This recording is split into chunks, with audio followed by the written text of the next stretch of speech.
Assalamualaikum warahmatullahi wabarakatuh. Saya Rahmani Sanggraini Safitri. Kali ini saya akan menjelaskan materi investasi, instrumen ekuitas, dan instrumen utang. Nah, sebelum masuk ke materinya, saya akan menjelaskan aset keuangan itu apa. Nah, aset keuangan itu seperti kamu punya barang berharga, seperti uang tunai, saham, atau hak untuk menerima uang dari orang lain atau piutang, juga termasuk kesepakatan yang membantu bisa menukarkan barang berharga dengan keuntungan di masa depan, atau kontrak yang melibatkan barang berharga yang akan diselesaikan di waktu yang akan datang. Nah, ada dua jenis utama dari aset keuangan, yaitu investasi instrumen ekuitas dan investasi instrumen utang. Nah, untuk yang pertama itu investasi instrumen ekuitas. Nah, ini melibatkan kepemilikan dalam suatu entitas seperti saham dalam sebuah perusahaan. Investor yang memiliki saham memiliki potongan kepemilikan dalam perusahaan tersebut dan berpotensi mendapatkan dividen atau keuntungan dan kenaikan nilai saham. Nah, yang kedua itu ada investasi instrumen utang.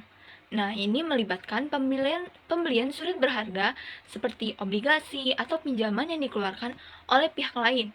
Investor yang membeli instrumen utang memberikan pinjaman kepada penerbit dan akan menerima pembayaran kembali di masa depan bersama dengan bunga sebagai imbalan atas pinjaman tersebut. Nah, pada saat perusahaan pertama kali membeli investasi, mereka akan mencatatnya dengan harga yang sebenarnya atau pada saat itu, seperti harga yang mereka bayar yang disebut nilai wajar. Setiap akhir periode pelaporan, perusahaan harus mengevaluasi apakah ada bukti objektif bahwa nilai investasi mereka dalam instrumen ekuitas dan instrumen keuangan mengalami penurunan. Ini berarti perusahaan harus memeriksa apakah ada tanda-tanda bahwa nilai investasi mereka telah turun secara signifikan sejak mereka membelinya. Untuk melakukan evaluasi ini, perusahaan biasanya melihat faktor-faktor seperti kinerja pasar, kondisi ekonomi, perkiraan masa depan perusahaan yang terkait, dan informasi lainnya yang relevan. Jika ada bukti yang menunjukkan bahwa nilai investasi telah turun, perusahaan perlu mencatat penurunan nilai ini dalam laporan keuangannya. Hal ini penting karena penurunan nilai investasi dapat berdampak pada kesehatan keuangan perusahaan dan dapat mempengaruhi keputusan investasi di masa depan. Nah, dengan mengidentifikasi dan mencatat penurunan nilai dengan tepat, perusahaan dapat memberikan informasi yang lebih akurat kepada para pemangku kepentingan mereka tentang kinerja keuangan mereka. Terus, di materi investasi, instrumen ekuitas, dan utang, ini ada reklasifikasi antar kategori.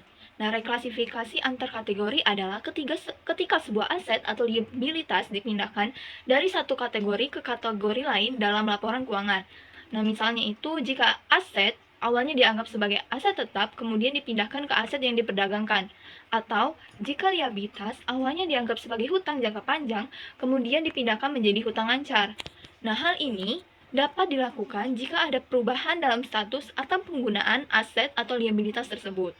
Nah, itu saja materi yang dapat saya sampaikan. Terima kasih. Wassalamualaikum warahmatullahi wabarakatuh.